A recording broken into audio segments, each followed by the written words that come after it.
This is CBN News Watch. Thanks for joining us for CBN News Watch. I'm Lori Johnson. We begin this half hour with authorities learning more about the man who tried to assassinate Donald Trump Sunday while the former president was golfing.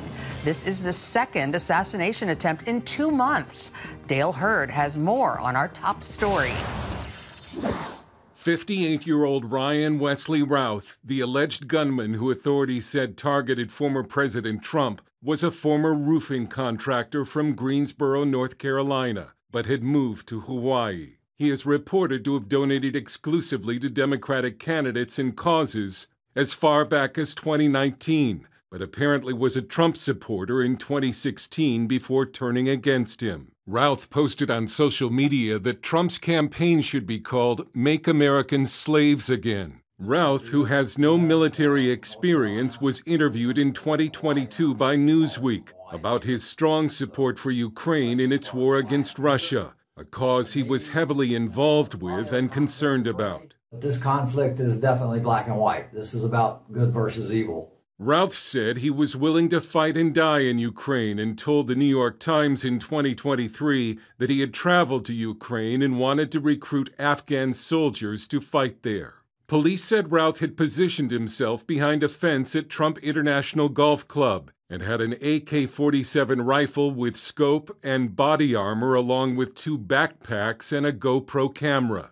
He was between 300 and 500 yards from the former president and appeared to be aiming a gun near him. An agent that jumps 1 hole ahead of time to where the president was at. And he was able to spot this rifle barrel sticking out of the fence and immediately engage that individual, at which time the individual took off. Routh fled in his car but was caught in a neighboring county. Former President Trump issued a statement saying, "My resolve is only stronger after another attempt on my life. I will never slow down. I will never give up." President Biden issued a statement saying there is no place for political violence or for any violence ever in our country, and promising to give the Secret Service every resource it needs to protect the former president. Dale Hurd, CBN News. Now to the Middle East. Israeli Prime Minister Benjamin Netanyahu says the Iranian-backed Houthis in Yemen will pay a heavy price after they fired a long-range ballistic missile on Sunday. Chris Mitchell brings us that story from Jerusalem. The Houthis released footage of the launch they say covered more than 1,200 miles in just over 11 minutes. Parts of it caused minor damage in central Israel after being hit by one of Israel's Arrow interceptor missiles. The Houthis' military spokesman sent Israel a warning. The Israeli enemy should expect more strikes and upcoming special operations as we approach the first anniversary of the blessed October 7th operation. At Sunday's cabinet meeting, Israeli Prime Minister Benjamin Netanyahu said the Houthis will pay for this attack. Netanyahu pointed out Israel struck a key Yemeni port in July after the Houthis launched a drone that killed 1 and wounded 10 in Tel Aviv. The Israeli Prime Minister is also warning Israeli forces may be about to turn their focus to Hezbollah, one of Iran's key proxies in its war against the Jewish state. The goal of Netanyahu's government is to return some 60,000 Israelis forced out of their homes in the north by nearly daily rocket attacks from Hezbollah. The current situation will not continue. We will do whatever is necessary to return our residents securely to their homes. Israeli warplanes are already striking Hezbollah targets in Lebanon to weaken the terror group before what could be a full-blown Israeli ground invasion of southern Lebanon. Chris Mitchell, CBN News, Jerusalem. Back here at home, the U.S. government and TikTok will go head-to-head in federal court today in a case that could determine the future of TikTok in America. TikTok and its China-based parent company ByteDance are challenging a U.S. law that requires them to break ties or face a ban in the U.S. by January 2025. The United States government sees TikTok as a national security threat due to its connections to China. However, TikTok's parent company says the law that is used to resolve those concerns is unconstitutional. The legal battle is expected to reach the U.S. Supreme Court. Coming up, Arizona voters will decide on a measure that could allow abortion up to the 24th week. We head to the front lines of this important battleground. Stay with us. You're watching CBN News Watch.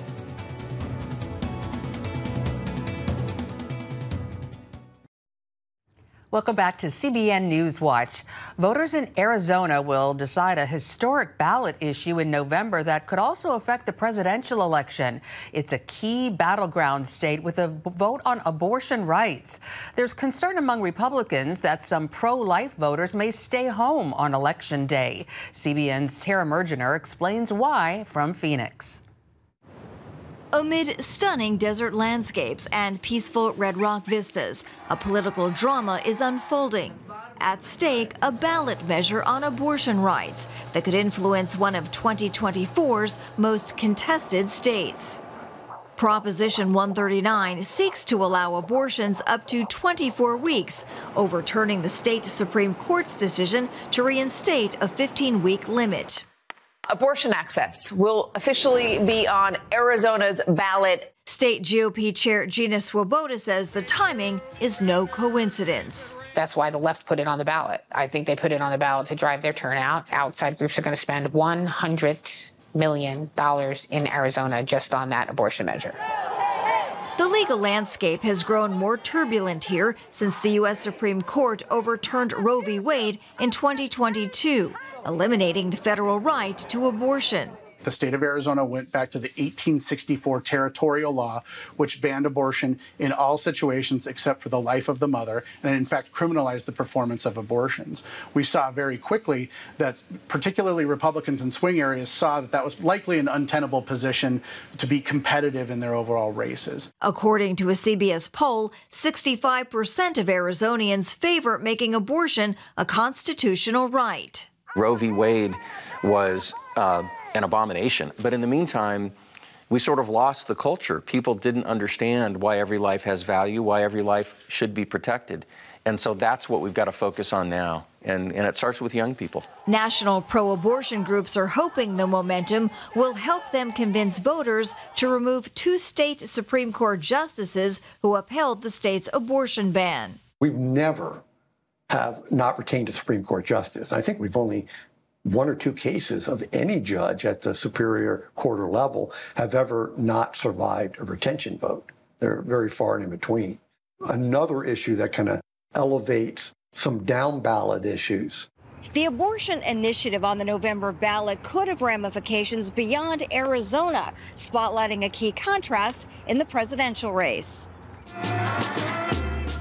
Vice President Kamala Harris, a proponent of the White House's pro-choice agenda, going up against former President Donald Trump, who appointed 3 justices who helped overturn Roe, making Arizona ground zero in the debate. Pundits say a victory for abortion rights here could shift public opinion across the country in states where the issue is contentious. Those of us who might live outside those states, it doesn't mean that we're exempt from what's going on there. We still have a stake in that battle. While the debate is seen as mobilizing Democrats, pro-life advocates fear a large portion of their key voting bloc will not turn out. We need to talk to the faith-based community. Like 60 to 80% of regular churchgoers don't vote. If this issue is your issue, you need to vote. You need to register. A new Arizona Christian University poll reveals that 1/3 of evangelicals nationwide do not participate in elections, potentially costing Republicans millions of votes. It's a major battleground. This is one of those states that needs a lot of prayer from Christians around the country. If we're going to see America turn back to God, we've got to be looking at states like Arizona, because this is where the front lines are of that political and social battle and spiritual battle. In a state where politics and the life issue intersect, Arizona's decision on November 5th could have far-reaching consequences, lasting long after the election. In Phoenix, Arizona, Tara Mergener, CBN News. Still ahead, we take a look at the Amazon revival next. Revivals underway in the Amazon rainforest. Thousands of evangelical Christians are flourishing. In the first 6 months of this year alone, 14,500 people were baptized. George Thomas brings us this exclusive report from Brazil's northwest Amazon region.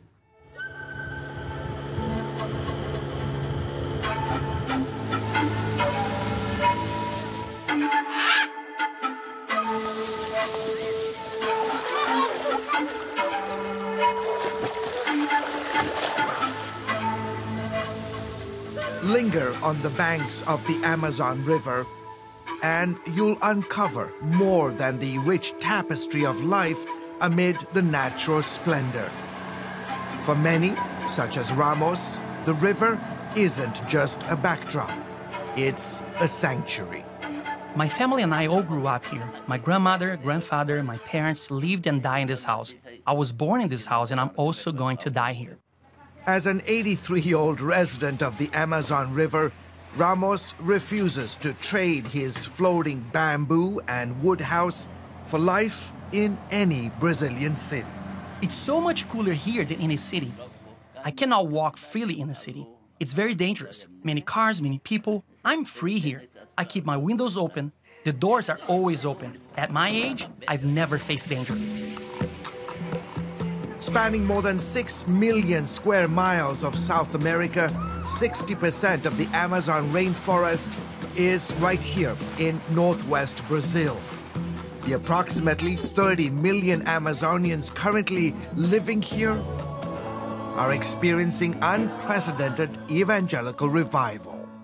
God is everything for me. God is my father, and without Jesus, I'm nothing. Ramos epitomizes this spiritual shift. Growing up Catholic, he remembers when the faith dominated his riverside community. Not anymore. The Amazon River here in the northern part of Brazil is filled with hundreds of these small tributaries that, in essence, snake through the jungle. And over the many years, evangelical Christians have been traversing these waters in an attempt to bring the good news of Jesus Christ to the Amazonian people. Those early days were definitely much more difficult than today. Josue Bengston has spent decades traversing the river's intricate network. First as missionary, then as pastor, spreading the evangelical message. Back when we started evangelizing in this region, we had just a few workers, and in some municipalities, pastors had to walk 10 to 15 kilometers to open a congregation. Today, almost all medium-sized churches in the Amazon have a small boat. Bengston helped establish one of the Amazon's first four-square churches. Today, he says the evangelical presence here is undeniable, with 3,200 four-square congregations alone flourishing across the region. In the first 6 months of this year, we baptized 14,500 people. Our goal for this year is to baptize over 30,000 people. The video captures a remarkable mass baptism in the Amazon River, where hundreds, including men, women, the elderly, young adults, and children, publicly professing their faith in Jesus Christ. And this growth goes beyond numbers, reaching the hearts of many like Esquel Santo. I was 15 years old when God called me to reach the unreached peoples of the Amazon. Santo spent 32 years as a missionary in the jungle's interior. One of the biggest challenges was the isolation and getting used to living among the indigenous and riverside communities. But God was with us in the work. We saw lives being transformed. So many people heard the gospel, and now we are seeing the fruits. Santo says sharing the gospel here can be full of challenges. I'm from Rio de Janeiro, and back then, since I couldn't afford a plane ticket, I had to take a 6-day bus journey to Belém. From there, I went by boat for another 6 days to the outskirts of the Amazon basin. Once I got there, it took at least 15 days by canoe, not a motorized boat, to paddle up the Solimões River and the Puros River until we reached the remote communities where we worked. Sometimes, it would take 35 days just to get to these remote areas. Jose Alves, a leading Brazilian sociologist, says evangelical churches here benefit from long-term pastors or missionaries like Santo who foster deep community ties and growth. The Catholic Church has a lot of difficulty in training new priests, so it's very common to see Catholic churches in the Amazon, but not enough priests to lead the congregations. A priest goes once a month or once every semester to the Amazon and is often far from the community. Evangelicals, on the other hand, quickly train pastors who integrate in the community and for a long time. Today, small evangelical churches like this one are springing up in remote riverside communities. I think that the revival that we have been waiting for here in Brazil is happening in the Amazon. Brazilian senator and evangelical pastor Damares Regina Alves sees this movement as a miracle that's not only reshaping spiritual practices, but also fostering a sense of community and empowerment. For many years, people looked at the Amazon and only saw rivers and trees. Today, they are beginning to remember that there are people living there who need to be taken care of, need to hear the gospel, and whose lives need a transformation. The church is making this revolution happen. Evangelical Christians often must rely on small canoes or medium-sized boats to hold church services and other ministry activities as they reach remote regions. Meanwhile, church teams from Brazil's major cities send volunteers here to conduct educational, humanitarian, and medical missions. This outreach often helps introduce people to the gospel message. These pastors, missionaries, and many others laboring in this vast expanse believe the shift is more than just a change in religious practice. It's a movement that promises to redefine the region's spiritual and social landscape for generations to come. George Thomas, CBN News, reporting from the Amazon River in northwest Brazil. City of Dreams is the story of a young Mexican boy whose dreams of becoming a soccer star are shattered after being trafficked across the border.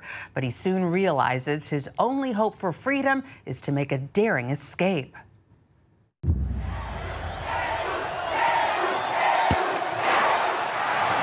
Jesús, échale ganas del otro lado. Atelintech mamá huitia intonali. No tlactocatzine. Tihuel cuinequilis intonali. Vamos, mijo. ¿Y el chamaco, cómo está? Está listo. Es bueno, es bueno. Es la decisión correcta para toda la familia. So I'd like to begin with the origin story, if you will. Where did this story begin for you? What happened? Well, you know, it really started probably back in the early 2000s when Steve McAdidi, who's Mel Gibson's producer back then, he did Braveheart, When We Were Soldiers, and they were working on this movie called Passion. While I was there, Mel and Steve and a third person suggested I meet this guy, Eduardo Verástegui. ¿Mañana vas a salir a jugar a la cancha? No, no, no. And sometimes I just get a whisper to my soul. Some people call it gut. To me, that gut is God.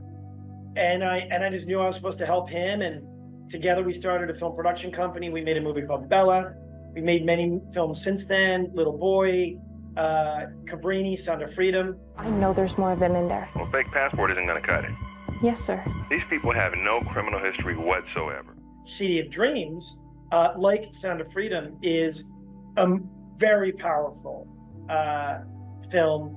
It is a heroic thriller about a little boy who had a big dream to be a soccer star. And unfortunately, that dream became a nightmare when he was kidnapped, trafficked across the border, and sold to a sweatshop in downtown Los Angeles. It's cozy, right?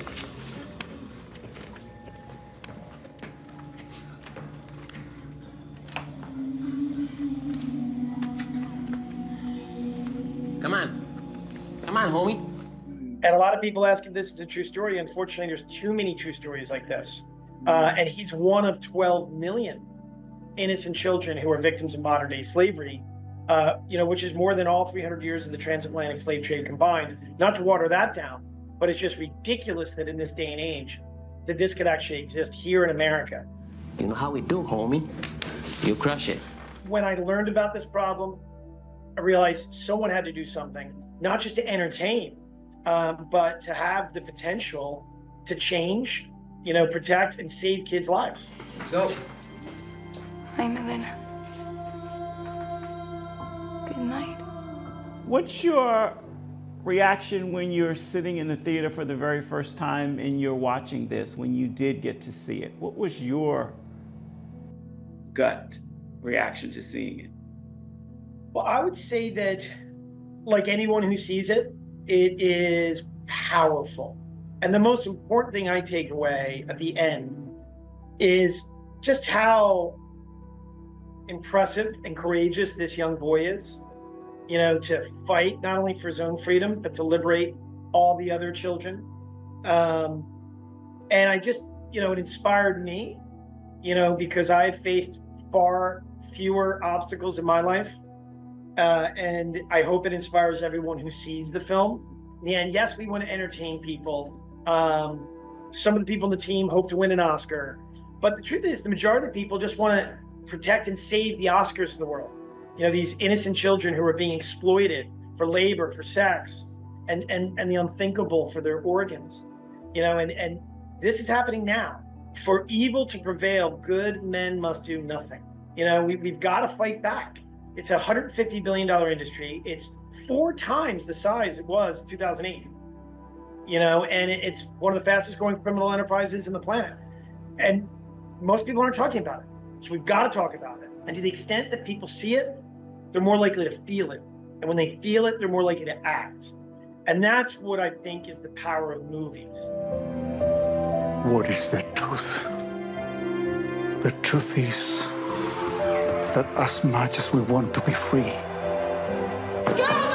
we live and we die together. This is America. That's it for this edition of CBN News Watch. Remember, you can find more of our news programs on the CBN News Channel anytime or online with cbnnews.com. Also, tell us what you think about the stories you've seen by emailing newswatch@cbn.com. We hope you'll join us again next time. Have a great day.